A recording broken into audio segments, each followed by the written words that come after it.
So today's topic is being restored to sanity. Mm-hmm. And so this is something for folks who may be new to recovery.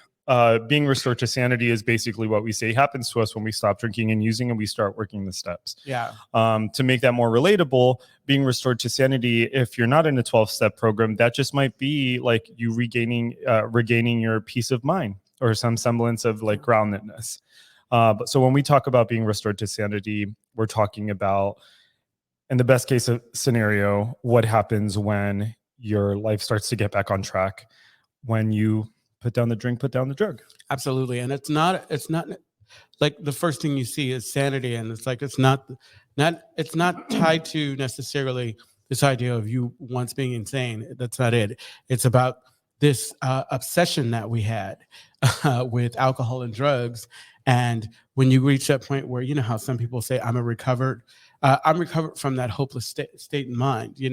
I don't lose, I know for a fact, like, I'm at a place now that if I pick up again, it's because I decided to pick up, and it's not because I have this unrealistic craving that keeps me hostage, that holds me hostage, pretty much. Yeah. When you talked about what was it that you said? Like some people say, my name is so and so, and I have been, or something like that. And I'm a recovered. Yeah, it's like I'm all okay. It's like I used to think recovered. That annoys me so much. Yeah, but it's true. It annoys. Can I tell you why it annoys me so? Well, you're going to anyway. Okay, so go ahead. I mean, that's we come together to talk to each other. So, okay. Unless you come on the show to just hear yourself, which might be. That's it, because are you kidding? The crispness of my voice, of course. Go ahead. So, I get so prickly when people make things up in the rooms. Uh-huh. Oh yeah. Oh, I get so prickly. Well, go ahead. I don't want to throw you off. I want you to remember your point, but it's not people. It's some people. There are some people that, I was talking about this with a sponsee. It's like, thank God we have so many different voices or whatever and people we can hear.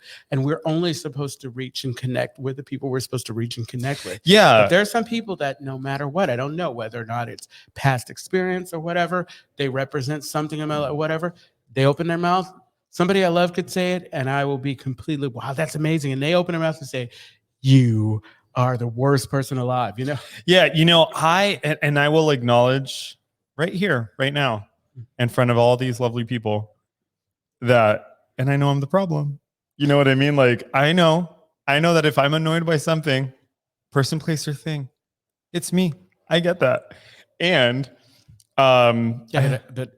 like in this instance, I just choose to live in the problem a little longer. Yeah. Well, it's interesting because recently, my love and I were talking about. Really, I was waiting for this. Well, he and we have like such great conversations, which is why I think about him a lot when I'm on the show. Like he's like a great conversationalist, and we have like these wonderful, meaningful conversations. And one of the ones that we had was, what is the role of venting? And we were talking about how venting is beneficial if the goal of the venting is to like put you in a position where you can better engage with, say, like the person, place, or thing that bothers you, or if it is if the goal of the venting is to get you to a better place, right? As opposed to if you're venting for the sake of, like, what is it, character assassination, if you're trying to like assassinate someone's character, or if you're trying to, like, I don't know. So isn't it a really fine line? Well, of course. It's a really fine line, because it's like I could tell myself that I'm venting for the purpose of, like what you said. Yeah. But really, I'm venting because I like to hear myself complain, and I'm funny. And I'm telling you, it's like if I'm saying, yeah, anyway, Yeah, I mean, there are no, this is interesting because what I'm thinking of, and then we can take another U-turn to the back to our what I will say, and I topic, think we have a comment. Do we already? Is it Stephanie? I learned from a really good friend early recovery, like, because I'm not perfect and I'm working towards it. It's not just about venting or why you're venting, but who you do it to, who you vent to, because I think that can be toxic and kind of unhealthy. And like, I have friends who like, they don't listen to it all the time. They don't put up with it all the time. But if I'm talking to them, they know that, I might be starting the process of working through some shit, Yeah. And I think like with everything, like in moderation, and I'll come back to that. I took notes. Let's see that comment. A queer chaplain. It's me, Valentina. Valentina. I love it. It's like, can you please take that mask off? what part of lip sync you like to understand? Did she have her mask on during her lip sync? Yes, exactly. She wanted to keep it on. She didn't know the words. No, she didn't. Yeah, it was the best. That was some good TV. Like, I like her now, but at the time I was just like, yes. Isn't Valentina the one who said, she goes, she's like, someone was like, you're late all the time. And she goes, I'm late all the time. Do you want me to feel guilty? You want me to feel bad about myself? It was like something like that. Yeah, it was probably one of the best reunions, like when they were still doing like the yeah, they do all the reunions. It was really good. Everybody against Valentina. So being restored to sanity. Yes. So I want to go take a U-turn. Go back. So no hard or fast rules. So, going back to like my acknowledging when someone, like I'm being annoyed by someone, like the reason why I say I acknowledge that that's a me thing is that, at least in my opinion, I think that my opinions and my reactions are the result of all of my experiences, right? Absolutely. I'm an island.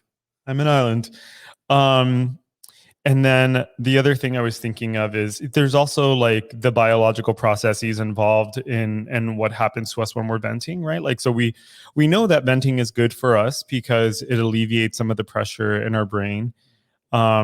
We know it's just good for us to kind of like process ideas. I know I'm an external processor, so this is another thing that he's really good at is like he's very good at like hearing. I'm gonna stop doing that. I'm like, every episode I'm gonna talk about how great he is, but one of the things I didn't say anything. You saw I saw something. it in your face. I saw it in your face. You did. I don't know what you thought you saw, but it's like I saw your face. I told you with my words, and you need to pay attention to my words. Don't stop doing that because sometimes it's a beautiful thing. Oh, Louis, you're so sweet.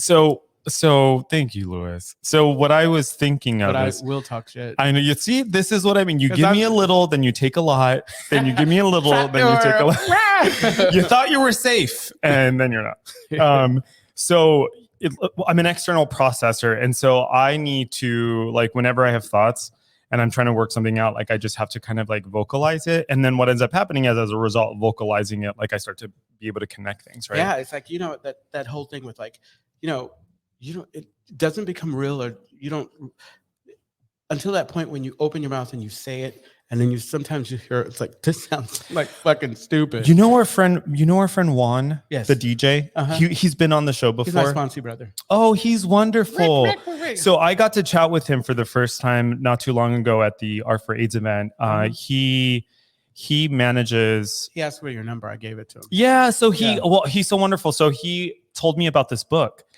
And I'm so glad you gave him my number because he sent me the book. Yeah. But I forget what it's called, but it's by Michael Singer, and it's about like that voice in our brain, like the voice in our head, and how that voice in our head is not us. It's the thing, and this is also echoed in like things like Vipassana, and Vedanta, but like how the voice in our head is not us, but the thing that's listening to the voice is us. Yeah. And so in thinking about like being annoyed with other people and the things that come up, right? I think being restored to sanity is, for me, it's when I start to develop the sense of, and the ability to kind of like pull away, right? So sometimes like I might be in a situation and I might want to, and you see this, I see this a lot with people who are new, like they're real quick to flash the second someone says something to upset them, right? Oh yeah. And for me, being restored to sanity, like I used to be that way. Mm-hmm. And so being restored to sanity on my best days, I'm able to not do that. Like I'm able to be like, I felt that reaction. Exactly. I'm not going to necessarily give into that reaction. That being restored to sanity is that idea of right sizeness that we talk about. Yeah. It's like knowing that I'm enough, that I'm not more or less than, and that's it. And yeah. And, going back to this idea of like the dubious, well, we didn't say this, but I was thinking about like how anger is a dubious luxury afforded to like, I think it's like the normal man or something like that. I think, at least in my experience with addiction, it's that I am very bad at moderating. Oh yeah. Right. Like, I do everything in excess, and like, if it feels good, I'm going to do more of it. Yeah. And for me, it's also the same thing with like venting, right? Yeah. It's like the same thing with like, it's kind of like what I was saying. It's like, that's what I was getting back to. Yeah, exactly. Yeah, exactly. It's like, and so for me, it's an issue of moderation, right? It's like, if it feels good, I want more of it. And a lot of things feel good. Yeah. Exactly. But I want to like kind of like distill it down to, at least when we're talking about being restored to sanity. Well, let's start with like an example. Can you think of something in your life where like you feel like you've been restored to sanity around it? My finances. Oh, say more about that. Well, okay, so it's been a long process, but before I used to believe that, like if I owed money, I could give it when as long as I give it to you eventually, we're fine. But and this is an oversimplification, but I've gotten to a place recently, and when I say recently, in the last 5 years, where I'm all, it's like, if I owe it, it's not my money. I don't get to spend this because it's not my money. As much as I think I can put people off, they didn't put me off when I needed it. And so it's like, and it makes me feel better. I also didn't see the benefit. I also didn't understand the benefit of, when you get to a place where you learn how to be responsible, a better steward of your money or finances. Are you okay? It does a number. It's like, yeah, I am. I'm having a heart attack. I'm watching you on the camera, and I'm like, he is gonna rip his skin off. Yeah, no, my skin is so soft here, so it's like I'm all. But so you were saying restored to sanity around your finances? Yeah, exactly. Just not around whatever I was doing. Yeah, exactly. Go ahead. Oh, and I was also going to give a plug for Manny A, because in having that conversation with him, he was on the podcast a while back talking about finances. I'm definitely like, I left that affected, and I continually think about his words and everything. Yeah. Shout out to Manny. Check out that episode. Manny. Finances in recovery.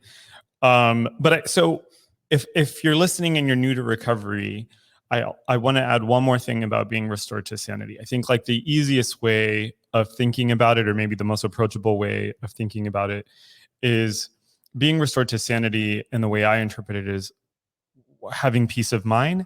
Mm-hmm. There's having peace of mind. And then there's also my ability to hold and sit with the, uncomfortable situations, right? When things don't go my way.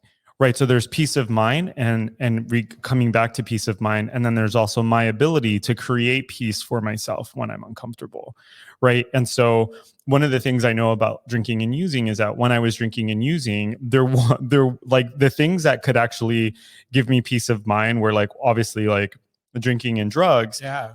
And then, of course, there are all the other things, or like the temporary relief that came from like sex or food or spending. A very basic kind of like layman's way of thinking about it too, and just what you're saying. I thought that the drugs and alcohol were what was saving me.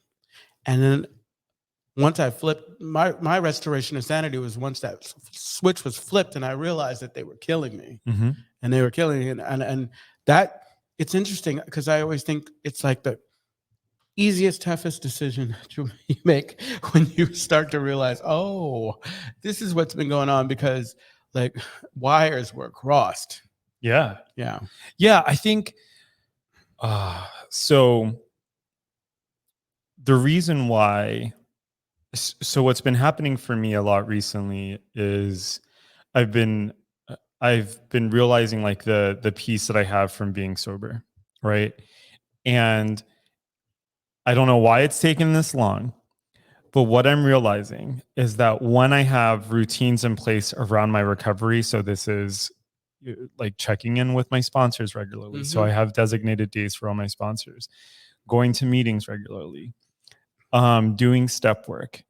And step work includes like a nightly inventory. And if not, I'm not doing a nightly inventory, then I'm like checking in with people, prayer, right? So I don't know what's happened within the last couple of months or maybe last couple of weeks where the act of doing those things, I'm actually feeling it save me like in a very meaningful way. And I think the reason why I'm saying that is because my typical state of mind feels kind of chaotic. Like I wake up and my brain is like, there's like so much going on and it doesn't matter what it is. We have a comment. We do have a comment and we'll take it when I'm done. And so when I was like, I was wondering when that was going to happen. You know what? You know how they do on shows? They like take their mic off. I like unplug this. Dad, I'm gone. You know what? Let's see this comment. Yes.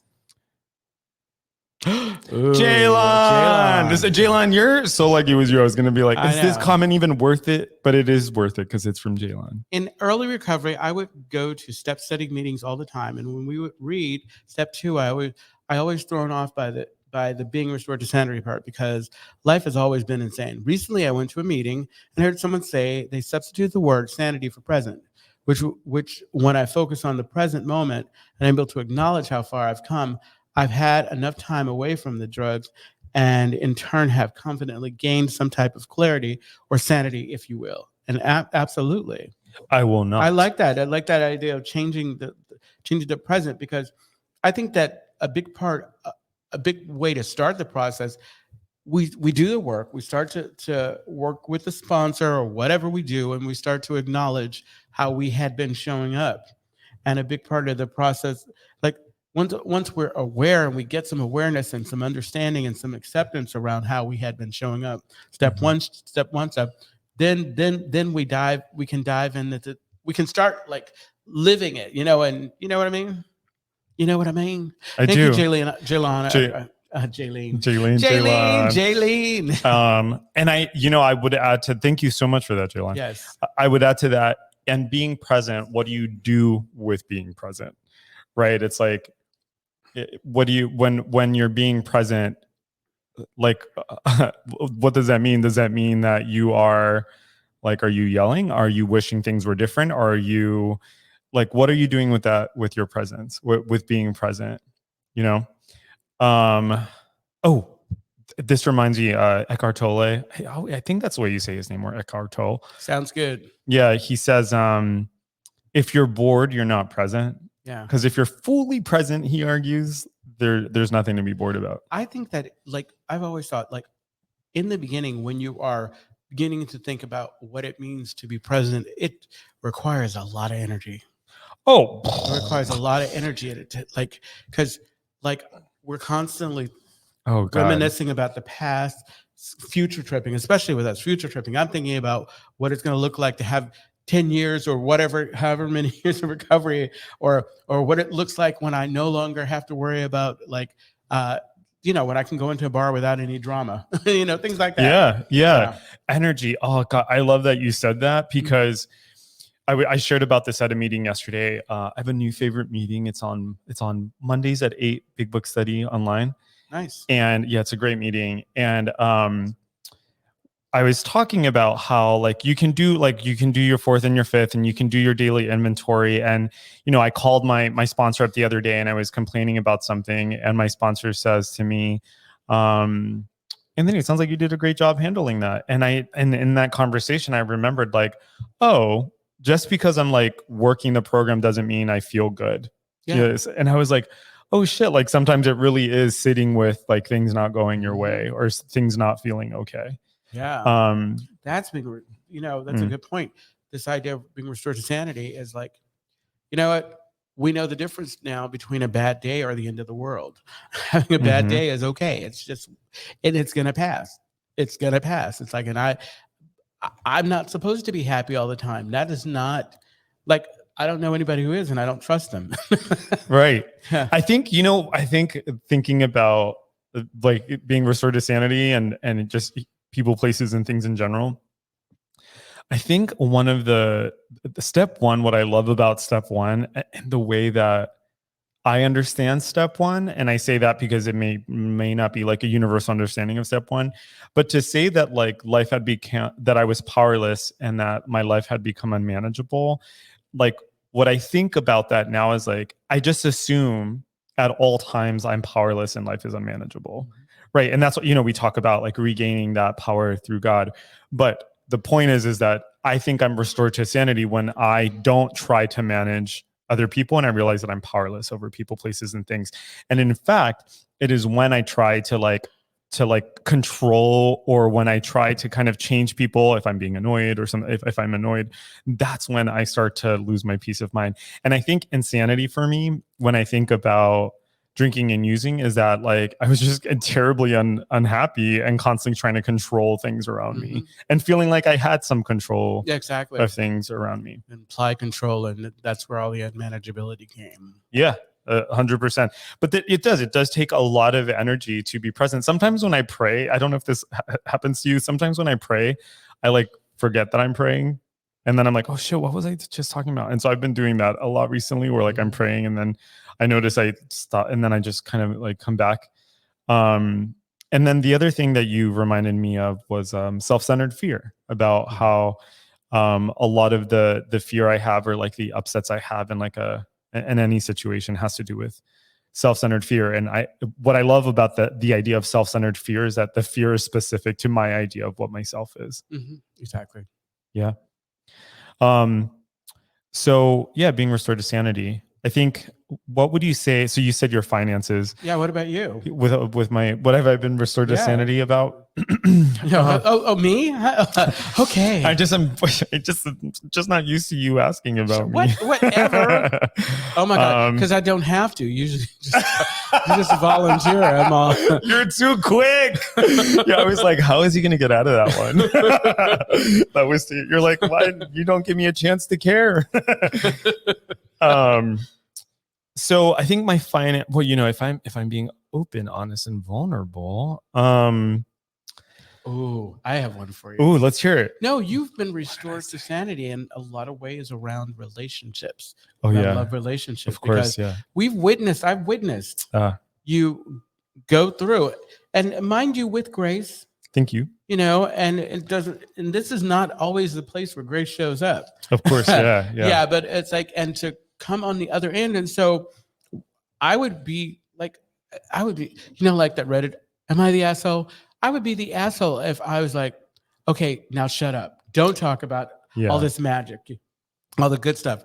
Yeah, no, I'm not. I don't want to be the bad guy in this end. Yeah, you're so sweet. What I'm thinking about here is being human is hard. Oh God, yeah. Right? Like being human is so hard. And yeah. And let me explain. Okay. Yeah, go ahead. Yeah, let me explain. So I think being human is hard, right? Like, I mean, the Buddhists say that, like, one of the conditions of living is suffering, right? Living is suffering. And I think that being restored to sanity, in like best case scenario for myself, is like, I like learn to have some like humor and flexibility around things. For example, like one of the coolest things that it developed from recovery for me is like, there have been moments now where like I look forward to things not working out, because when things don't work out, I think to myself like, oh, there goes God. Right now, let's be real. There are things that I feel very protective of. But if for example, like I'm thinking about low stake things like, oh, I'm on my way to a meeting, but like I missed my bus. And that to me, like, that's kind of funny, because it's like, oh, look at life. Giggle. Yeah. Yeah. So I think, but I mean to speak to what you brought up. I do think that I definitely have more sanity around having like not realistic expectations, but being more flexible around the people I invite into my life. And when it comes to my relationship, for example, like one of the things I tell him a lot is like, you see a side of me that no one gets to see, actually he gets to see a side of me that no one gets to see. And that's new for me. I've never really. Oh God, I was going to say something, but be good. Oh, I know where you're at. I know where you're at. I know who you are. They know who you are. But the point is that I feel like that's like a new development for me. And it doesn't, of course it applies to my relationship, but I think it also applies to my work life, and it applies to like how I show up in my friendships, etc. Yeah, exactly. Absolutely. Yeah. Were you just thinking about something? No. Yeah. I was just cleaning. Like I felt Probably like, the crumbs from I had, look, I'm, that's okay. It's like I have stuff here too. So yeah, it's all right. yeah. So, well, I had another thing I wanted to talk Please about. do. Okay. So today I consult for the state. I consult executive leadership teams, and I was called in today because they have like a personnel issue. And so the way I see my job is, I don't think I've ever said this out loud, but I think the way I see my job, especially in organizational spaces, is to find ways to bring God into the workspace. Uh-huh. And the reason why I'm saying that is because I think there's a way that like people forget their humanity in workspaces.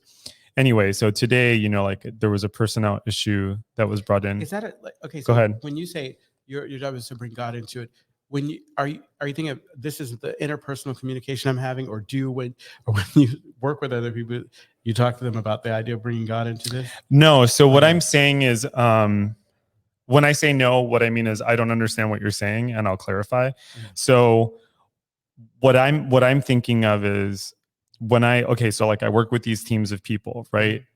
Because I work for a government agency, I can't necessarily like, and nor would I want to. And kind that's of the like, question, actually. That's yeah. the question. So what I'm thinking of is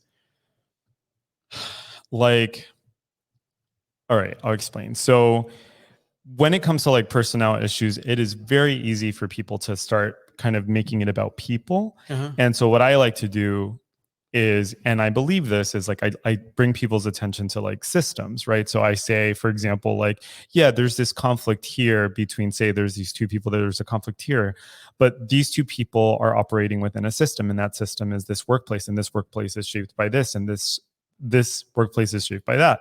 And like those things have a way of influencing people, right? Mm-hmm. And so I like to think that what I'm doing in these like consulting meetings is I am bringing God into conversations, right? And for example, in this case, what I'm doing is I'm bringing in like a more flexible perspective, a more forgiving way of looking at each other. Absolutely. I got you. Yeah. So that's how I see my work. And when I interact with people, I try to, and this is also new, I think, and also part of recovery is that I really do, when interacting with other people, especially when I feel annoyed by them, actively look for things that I can love about them, or like things that I can really like kind of cherish and try to like focus on.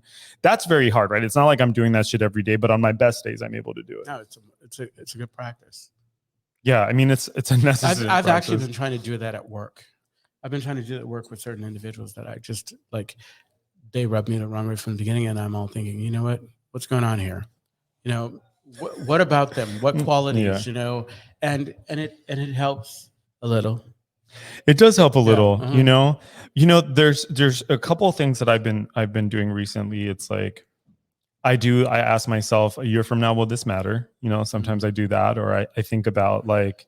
The other thing I try to get in touch with is like, what are the pains this person has?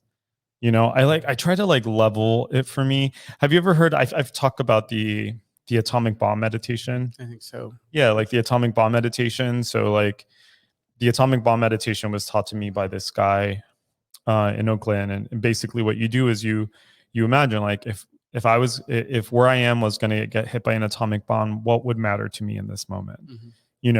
And often like that'll, for some people, yeah, because I remember you said something funny the last time I brought that up. I mean, that's kind of a given. It's like I sit up at night thinking about what I'm going to say sometimes. I'm a middle child.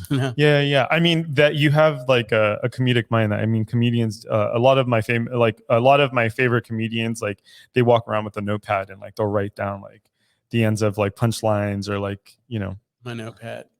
Yeah. My notepad is up here. It's like, but yeah, but being restored to sanity, I think, yeah, I mean, being restored to sanity, there's so many different ways of thinking about that. I also think about like mental illness. Mm-hmm. And as someone who like deals with mental illness, like being restored to sanity sometimes might be as simple as like, I don't want to kill myself, mm-hmm. or I don't want to stay like tucked away in my bed all day. Exactly. Sometimes like and you know, I wrote an article years ago, and one of the things I said was like, sometimes like I wonder if being restored to sanity is like the absence of mental illness, and I don't think that that's true these days. You know, I think, you know, there's been a lot of conversation about like neurodiversity and how like every brain matters. It's, oh my God, I didn't mean to juxtapose those things that way, but how neurodiversity is important, because I think what more people are acknowledging is that there's more than one way of living, and there's more than one way of being in the world and in relationship with each other. And we need, I think, like, I don't mean to be like political or to like wax philosophic, but like, in order for us to survive and live kind of peaceful lives, we have to start to be more accepting of our differences. And I know that's not brand new. Like that, you know, those kind of like messages have been said for a while, but it might feel brand new because it goes in sometimes one ear and out the other. Yeah. And you know, it's a message worth repeating. No, absolutely. It's like, it's necessary. This idea of also being restored to sanity, I think tied to mental illness, is like, my restoration to the sanity is understanding how important it is to do the things that I need to do so that I can stay even, so that I can stay in the right and good graces with my mental health, you know? Yeah. Yeah. No, go. You know, I was all, you know, and then we have to start wrapping up. I know. Wrapping it up. You know, I took this class years ago, and it was a communications class. It was like a requirement. And it should more communication. I'm sorry. It's like yeah. I'm biased in that. Like, I know. I don't even know why I said like I felt like I had to specify it was a requirement. But one of my favorite lectures was, she was talking about, I forgot her name, it was like Dr. Altman. I think. Anyway, one of my favorite like lectures was on like how communication changes when we're speaking to loved ones, and how, for example, like if we're in a relationship or we have a close relationship with someone, there is a way that we don't allow them to be human. Oh yeah. Right. There's a way that, for example, like if a stranger lied to us, that's going to impact us differently than, say, if like a lover lied to us, you know? And one of the things that I think when I think of being restored to sanity is like, on my best days, I take a step back and I go, oh, this is just another human. Yeah. You know what I mean? Like, this is just another human, like doing their absolute best. We talk a lot about people doing their best. Were you going to say something? No, I just say, yeah. Yeah. On, yeah. Yeah. So come to church. Amen. Hallelujah. Hallelujah. But yeah, I think like, I think being restored to sanity in a lot of ways for me is just accepting that, you know, like everyone really is doing the best they can with what they have, you know?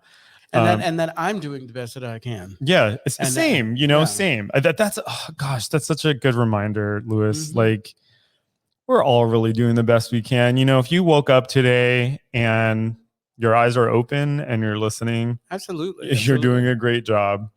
Like, I've talked about, and then we can start wrapping up. But one of the things that I used to do in early recovery is, you know, I have anxiety. I've talked about my anxiety before, and one of the things like I have anxiety about is like being judged, or like, which, you know, rooted in childhood, of course. And so what I would do, especially when I was on BART, is I would close my eyes and I would think about everyone's capacity to like feel love, want love, experience love, and also experience heartbreak. And the idea that everyone could experience heartbreak was really grounding for me. Mm-hmm. You know, and I think part of that for me is I think we, again, my opinion, I think that we see humans at their most humanness, or their most raw when like they're in pain.